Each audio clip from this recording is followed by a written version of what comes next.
Would you look at that? Would you look at that? Now I'm nervous.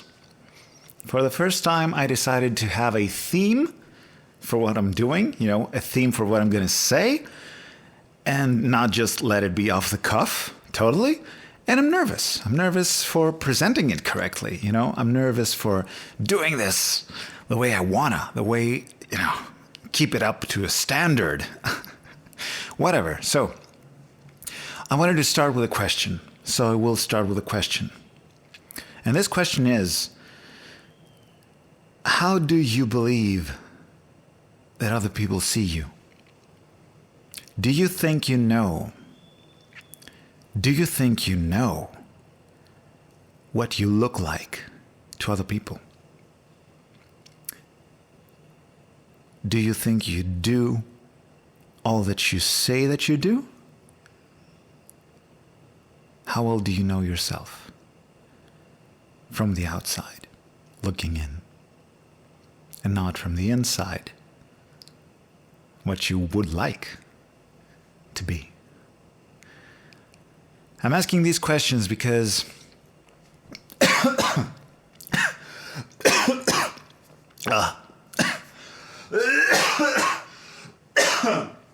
because I'm gonna choke on my own spit. That's why I'm asking these questions. I'm asking these questions. I'm still not okay. Jesus. For once, I try to be serious over here, and my throat won't let me. Okay. We're gonna go back to the fucking thing, okay? Just let me be serious for 2 minutes, please. Okay? Are we good? Are we good? Are we? Is this fine? Okay? Okay. It's good. I think it's good. I'm saying this because I had a conversation with my best friend, whom I have been best friends with for, more than 20 years now. And we get along very, very well. We know each other. Our dynamic. One says something and the other person just understands it. We operate very, very sanely in the same way.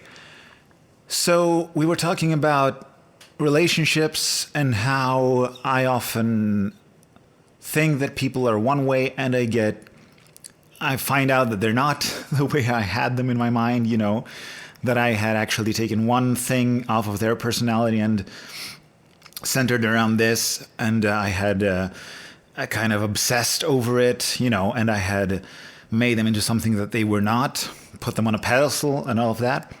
Pedestal. Why did I forget how to speak there? And he was saying, well, you need to know and you need to carry with you that people, there are two things about people.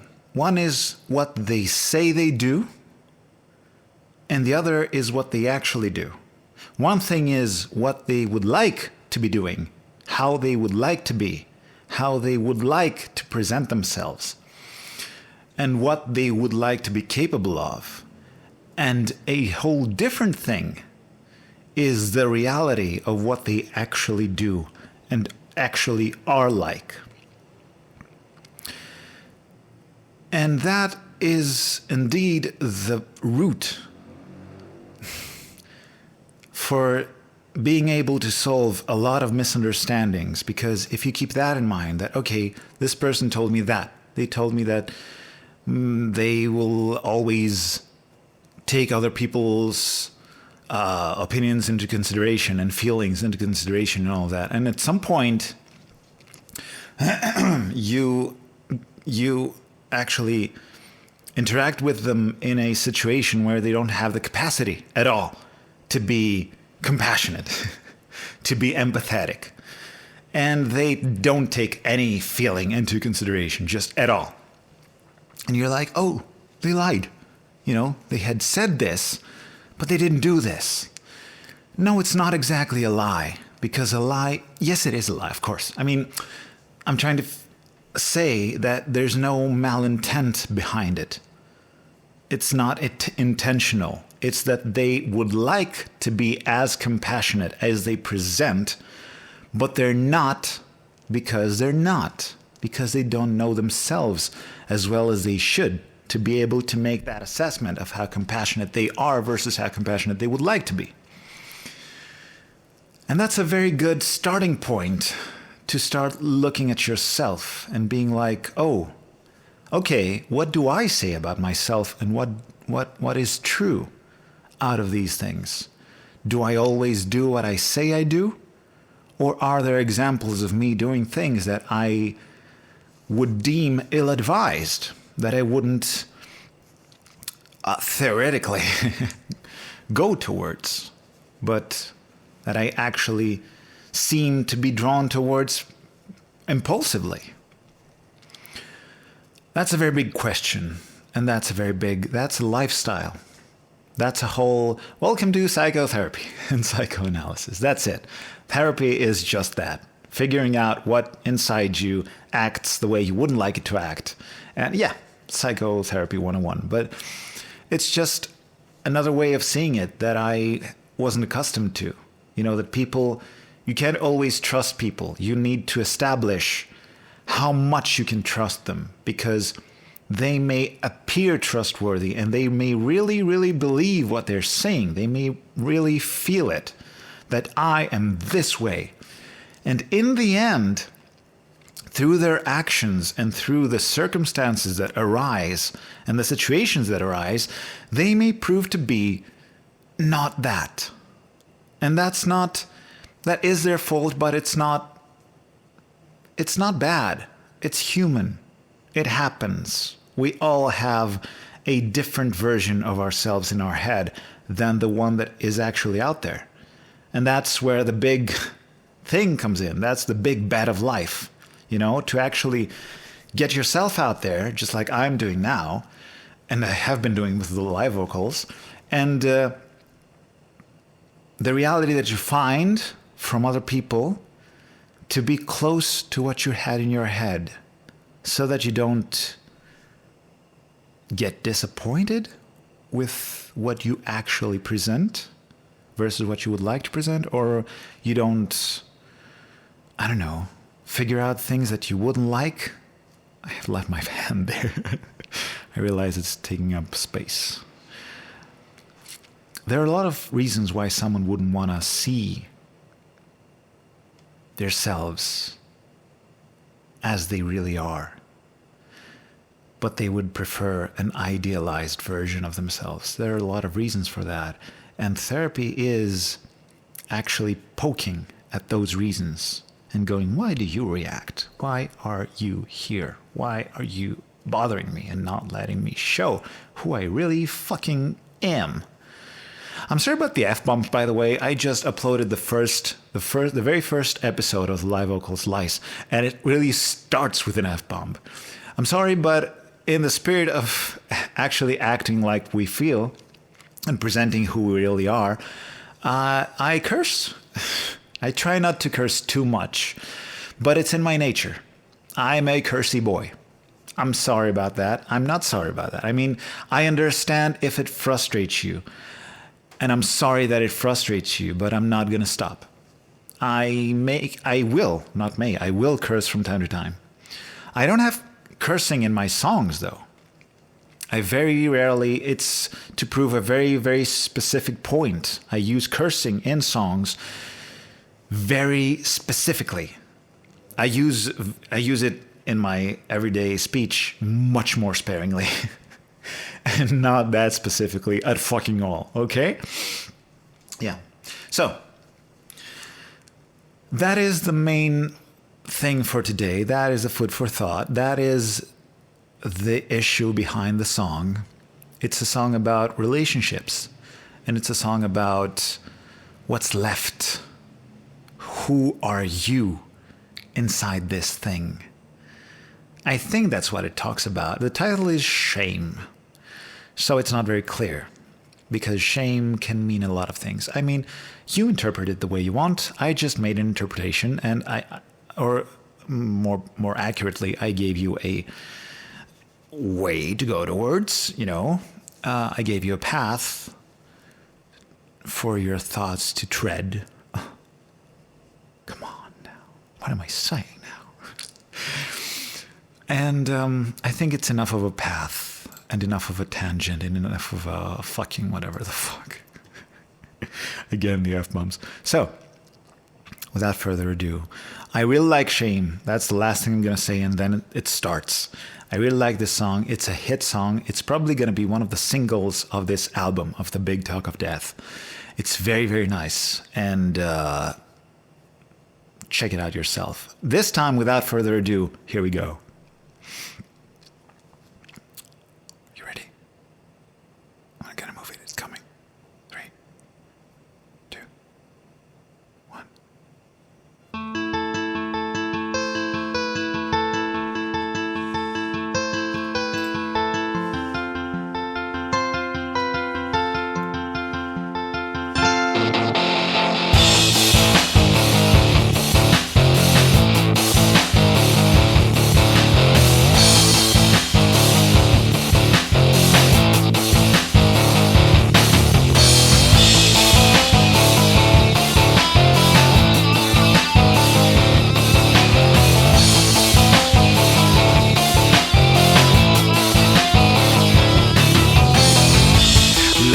Get out my little black book and shuffle the names of the innocents, the ones never taking part in any abuse. Let me give my ugly 2 cents.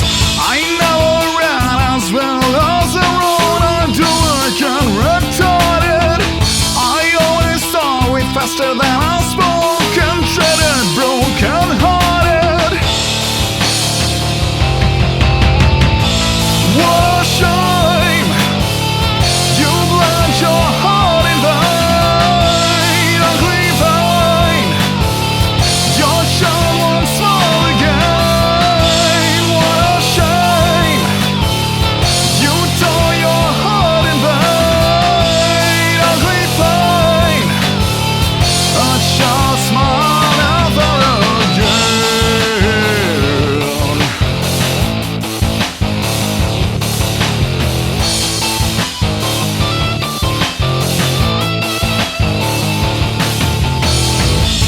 Let me get on my experience and tell you who you'll never need, while keeping your soul busy with distress and your hands filled with pride. While other companies you keep on keeping things out of your reach, and when your friends abandon you, you better practice what you preach. You imbecile. What a shame. You bled your heart in vain, ugly pain. Your shell won't smile again. What a shame. You tore your heart in vain, ugly pain. A shall smile never again.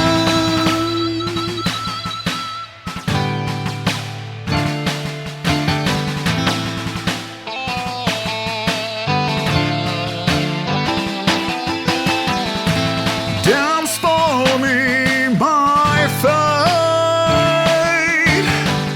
It's been so long ever since I turned you down.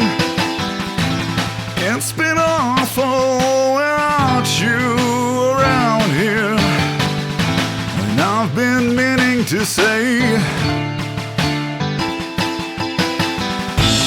live with me in this state. Well, I've been aching for someone to lift me up. Well, I've been talking for way too long now. So for now I'll just say,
smile, never again.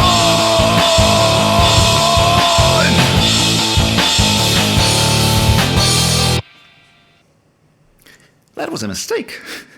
In the last chorus, that was a mistake. But I'm keeping that because it's live, and in lives, you will do mistakes. So, I don't want to keep you anymore. I think I've given you enough for tonight, or today, or whatever it is when you're viewing it. I hope you noticed the lightning that is a bit redder this time around, because Shame is more hot, more warm as a song, and I wanted a warmer tone. That's it for now. Wherever you are, whatever you're doing, have a good morning, good evening, good night. Have a great time. Have a great week. And we're going to be seeing each other in about a week's time. I have more things, more projects that I want to start. A project with guitar.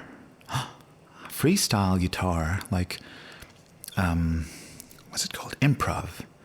Improvisational guitar, just jamming with various effects, guitar effects, and just recording what comes out. Just like a 10-15 minute video where I just, whatever, jam to a guitar, to my guitar, and it's the background noise, background music, whatever you want to call it, just different ideas that just pop to mind then and there. It's an easy video, and it's something that I like doing, so might as well. We'll see. But I'll see you here, not with my guitar, but with my voice, in 1 week. Until then, be good, be safe, have a great time.